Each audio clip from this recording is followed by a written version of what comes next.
అంబటి రాంబాబుకి 18 రోజుల తర్వాత బెయిల్ వచ్చింది, బయటకు వచ్చాడు. ఏదో కోట గోడల్ని కూల్చేస్తా నేను వచ్చిన తర్వాత ఇది చంద్రబాబు నాయుడు గారు లోకేష్ గారి ఆధ్వర్యంలో జరిగింది అని చెప్పేసి ఒక తప్పుడు ప్రచారాన్ని సరే అతను పేరే అబద్ధాల రాంబాబు కాబట్టి అతను చెప్పేవన్నీ కూడా అబద్ధాలే. పూర్తిగా ఆయన ఫస్ట్ స్టార్ట్ అయింది ఏంటంటే అండి, ఏదో తిరుపతి లడ్డు మీద ఒక గుడి దగ్గర ఒక ఫ్లెక్స్ వేశారు. ఆ ఫ్లెక్స్ వాళ్ళు ప్రజాస్వామ్యబద్ధంగా వేసుకున్నప్పుడు నువ్వు మొదటి రోజు అంబటి రాంబాబు వెళ్ళి ఇది మీరు కనుక రేపు సాయంత్రం లోపు 24 గంటల్లో పీకైపోతే నేను వచ్చి పీకేస్తానన్నాడు. నువ్వు వచ్చి పీకేసేది ఏంటది? నువ్వు మున్సిపాలిటీకి కార్పొరేషన్ కంప్లైంట్ ఇయ్యి, పోలీసులు కంప్లైంట్ ఇయ్యి, దాంట్లో నిజంగా రెచ్చగొట్టే విధంగా ఏదన్నా ఉంటే వాళ్ళు తీసేస్తారు. నువ్వు వచ్చి తీసేసేది ఏంది? నువ్వు వచ్చావు అన్నట్టు నువ్వు 15 మందిని వేసుకొని వచ్చావు, అక్కడికే వచ్చావు. వచ్చిన తర్వాత ఆ గుడి వాళ్ళు నిన్ను నల్ల చొక్కా వేసుకొని వచ్చావు కాబట్టి టెంపుల్లోకి నిరసనలు వ్యక్తం చేయడానికి రాకూడదు సార్ అని వాళ్ళు ఆ గుడి టెంపుల్ కమిటీ పంతులు బ్రాహ్మిన్స్ ఆ కమిటీ వాళ్ళు చెప్పారు. వెళ్లకుండా అక్కడికి వచ్చి అతను పీకే ప్రయత్నం చేసినప్పుడు అక్కడ తెలుగుదేశం పార్టీ కార్యకర్తలు గొడవ జరిగింది. ఆ గొడవలో ఘర్షణలో ఇతరు కారు వెక్కి వెళతా సరే నిన్ను అక్కడ లోకల్ గా ఎవరన్నా తిడితే నువ్వు ఆగి వాళ్ళకి సమాధానం చెప్పాలి. అంతేగాని చంద్రబాబు నాయుడు గారి తల్లిదండ్రులు ఏం చేశారు? అంత హద్దు పొద్దు లేకుండా మాట్లాడావు. నేను ఒకటే అడుగుతా ఉన్నాను ఈ సందర్భంగా, మీరు చంద్రబాబు నాయుడు గారి ప్రభుత్వంలో 2014-19 మా ప్రభుత్వం ఉన్నప్పుడు నిన్ను నమ్మం బాబు అని ఒక క్యాప్షన్ పెట్టుకొని కార్ల మీద మోటార్ సైకిళ్ల మీద వేసుకొని తిరిగారు. ఆ రోజు మేమున్న అప్పుడు డీజీపీ ఠాగూర్ గారికి మేము వెళ్ళి కంప్లైంట్ చేస్తే చూస్తామండి అన్నాడు. ఏమి మా ప్రభుత్వం అప్పుడు ఉండి కూడా ఆయన చెప్పాడు ఈ గొడవలు అవుతా ఉంటే ఇది కానివ్వండి అని చెప్పారు. ఏమీ కాలా. మేమేమన్నా అన్నామా? మేము ఎక్కడ మీ కార్లు బాగుకొట్టామా? మేము దాడులు నిన్ను నమ్మం బాబు అంటే మేమేం మాట్లాడలేదు కదా. ప్రజాస్వామ్య పద్ధతిలో కంప్లైంట్ ఇచ్చి ఊరుకున్నాం. దగ్గరికి వెళ్ళి ప్రజా కోర్టులో తేల్చుకున్నారు, నమ్మాలో లేదో తేల్చుకున్నాము. నువ్వెవడు అసలు అక్కడ దాకా నువ్వు కంప్లైంట్ ఇవ్వాలి, లేదంటే జిఎంసీ వాళ్ళకి ఇవ్వాలి, లేదంటే పోలీస్ స్టేషన్కి ఇవ్వాలి. నువ్వు వచ్చి రభస సృష్టించి ఇప్పుడు అంబటి రాంబాబు అనే అతనికి నిత్యం వార్తల్లో ఉండాలి. అతను అసలు గత 5-6 నెలల బట్టి అయితే సార్ కావాలని అరెస్టుకు తగతగలాడిపోతా ఉన్నాడు. నన్ను అరెస్ట్ చేయండి, నన్ను అరెస్ట్ చేయండి, నాకు ఇమేజ్ కాకాని గోవర్ధన్ రెడ్డిని అరెస్ట్ చేస్తున్నారు, లేకపోతే ఇంకోటిని అరెస్ట్ చేస్తున్నారు, నన్ను చేయటం లేదు, మా జగన్ నన్ను మళ్ళీ ఎక్కడ దూరంగా పెడతాడు ఏంటో అని. ఎందుకు ఆదుర్దా? ఎందుకు ఆదుర్దా అంటే మార్కులు తగ్గిపోతున్నాయి అక్కడ. జగన్మోహన్ రెడ్డి ఏమో మొన్న మధ్య కాలంలో కూడా మీటింగ్ పెట్టి ఏమయ్యా కొడాలని నువ్వు రావట్లేదు, నువ్వు దూరంగా ఉంటున్నావు, వంశీ నువ్వు దూరంగా ఉంటున్నావు, ఆయన అమరగడ్డ ఇన్ఛార్జి ఆయన ఎవరో ఉంటే నువ్వు దూరంగా ఉంటున్నావు, మిమ్మల్ని అందరినీ మీరు ఉంటే దూరంగా పెడితే నేను పార్టీ నేను వేరే ఆల్టర్నేటివ్ చూసుకుంటాను అనగానే ఏదో ఒకటి మాట్లాడాలి. అంబటి రాంబాబుకు నోటి దూల ఎక్కువ మామూలుగా. ఇప్పుడు మీరు చెప్పిన పేర్లన్నీ కూడా ఆ బ్యాచే.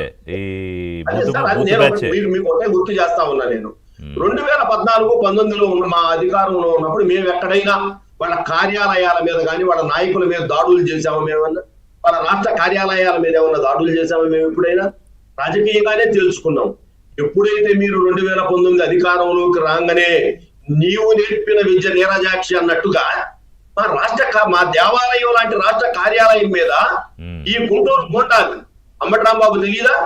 ఎమ్మెల్సీ అప్పిరెడ్డి ఆధ్వర్యంలో కదా గోండాలు మొత్తం కార్పొరేటర్ శిష్యులు ఈ ఆకు రౌడీలంతా వచ్చి దాడి చేయటం కాకుండా అక్కడ పనిచేస్తున్నటువంటి మీడియా కోఆర్డినేటర్ అనిల్ గారు కానివ్వండి, ఎవరినైనా కానివ్వండి, దారుణంగా కొట్టారు. 10-15 మంది గాయాల పాలయ్యారు, అద్దాలు పాలు కొట్టారు. అంత వదిలిపెట్టారా? మాజీ ముఖ్యమంత్రి నేషనల్ సెక్యూరిటీ గార్డు రక్షణలో ఉన్నటువంటి చంద్రబాబు నాయుడు గారి ఇంటి మీదకి నువ్వేదో మంత్రి పదవి కోసం ఆశించి నువ్వు అక్కడికి వెళ్ళి దాడికి ప్రయత్నిస్తావా?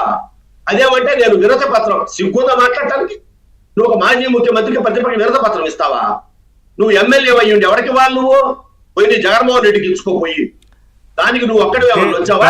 అట్లాంటి వాళ్ళకి కదా ఆయన పదవులు ఇచ్చాడు. తర్వాత అతను పదవుల్లో పోటీ పెట్టాడు. మీరు అన్నట్టు ఓపెనింగ్ రిమార్క్స్ లో మీరు చెప్పినట్టుగా కొన్ని క్వాలిఫికేషన్లు పెట్టాడు. ఆ క్వాలిఫికేషన్ లో నెగ్గినోడు మాట్లాడేవాడు, బూతులు మాట్లాడేవాడికే మంత్రి పదవులు తప్ప ఆ శాఖలతో వాళ్ళకి ఏమి సంబంధం లేదు. సరే అది అట్లా వదిలేస్తే అంబటి రాంబాబు గారు సరే చంద్రబాబు నాయుడు గారి తల్లిదండ్రులు తిట్టి ఇంటికి వెళ్ళాడు. ఇంటికి వెళ్ళిన తర్వాత అందరూ రాష్ట్ర వ్యాప్తంగా ఉన్నటువంటి తెలుగుదేశం శ్రేణులు ఆలోచించింది, ఏంటి ఇట్లా మాట్లాడాడు ఏంటి, అసలు అతని నైజం అదే. చంద్రబాబు నాయుడు గతంలో లోకేష్ గారిని అసెంబ్లీలో సభలో లేని వ్యక్తిని చాలా దారుణంగా బాడీ షేమింగ్ చేశారు. బాడీ షేమింగ్ ఏమని చేశాడు? జగన్మోహన్ రెడ్డికి 50 సంవత్సరాలు మన ముఖ్యమంత్రికి, లోకేష్ గారికి 40 ఏళ్లే. దురదృష్టవశాత్తు లోకేష్ గారి 50 ఏళ్ళలా కనపడతాడు, మా నాయకుడు 40 ఏళ్ళలా కనపడతాడు, అది మా నాయకుడుకున్న గ్లామర్ అని చెప్పి బాడీ షేమింగ్ చేశారు. ఇక చంద్రబాబు నాయుడు గారి తల్లి భార్య భువనేశ్వర్ చాలా అన్నాడు అండి, ఇంకా మనం అది చెప్పుకోవడానికి కూడా చెప్పుకుంటే టైం అలాంటి మాటలన్నీ అన్ని మాట్లాడాడు. నిన్నేమో చంద్రబాబు నాయుడు గారు తల్లిదండ్రులను దూషించినప్పుడు మేము ఒకటే మేమేం మాట్లాడా. 12 గంటలకు ఇంటికి వచ్చి ప్రెస్ మీట్ పెట్టాడు. మేమందరం కూడా ఎదురు చూసాము. ఎవరు ఎదురు చూసాము? ఇతను ప్రెస్ మీట్ పెడతా ఉన్నాడు, తప్పు అయింది, పొరపాటు పడ్డా, నేను అంత పెద్ద మనిషిని అన్ని రాజకీయాలు ఆ విధంగా మాట్లాడాల్సింది కాదు, బేషరతుగా క్షమాపణ చెప్తున్నాను, క్షమించండి అంటాడు అనుకున్నాం. అనకుండా అతను ఏం మాట్లాడాడు?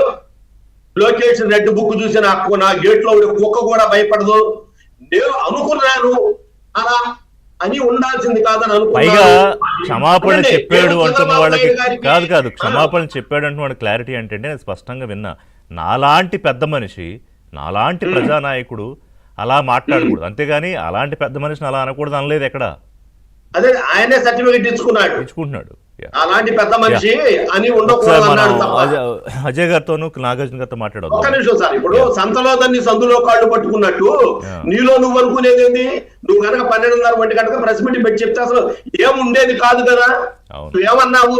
దమ్ముంటే రండి, నన్ను అరెస్ట్ చేసుకోండి, నేను భయపడను, నేను సూట్ కేసుతో బట్టలు సర్దుకొని ఉన్నావు, నువ్వు కోర్టులో హాజరు పెడితే ఏలాడబడ్డావు. రెండు ముఖలిత హస్తాలతో దండం పెట్టి ఎంజాయ్ చేశాను అన్నాడు ఆయన.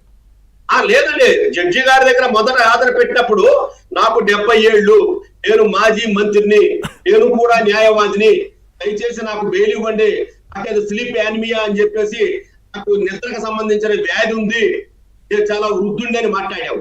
నేను అసలు గతంలో ఏం మాట్లాడావు? అరెస్ట్ చేసుకోండి, నేను జామీందారులు కూడా పెట్టను, షూరిటీస్ కూడా పెట్టను, బయటికి రాను అన్నావు. ఎందుకు వచ్చా బయటికి? లోపలే ఉండపోయావా నువ్వు? అజయ్ గారు ఏమండి, ఇలాంటి ఆకురౌడీలకు తెలుగుదేశం భయపడదు. మీరు దాడికి ప్రోత్సహించింది మీరు. ఇది కావాలి. ఇప్పుడు పోలీసులు ఉన్నారు, పోలీసులు కనుక అక్కడ కనుక నిన్ను రక్షించకపోతే ఎంత పరిస్థితి దారుణంగా ఉండి ఇంకో తప్పుడు వాళ్ళందరూ ఆ రక్షణ కవచంగా తీసుకెళ్ళి టెర్రర్ చేశాడంటున్నారు. ఈ సందర్భంగా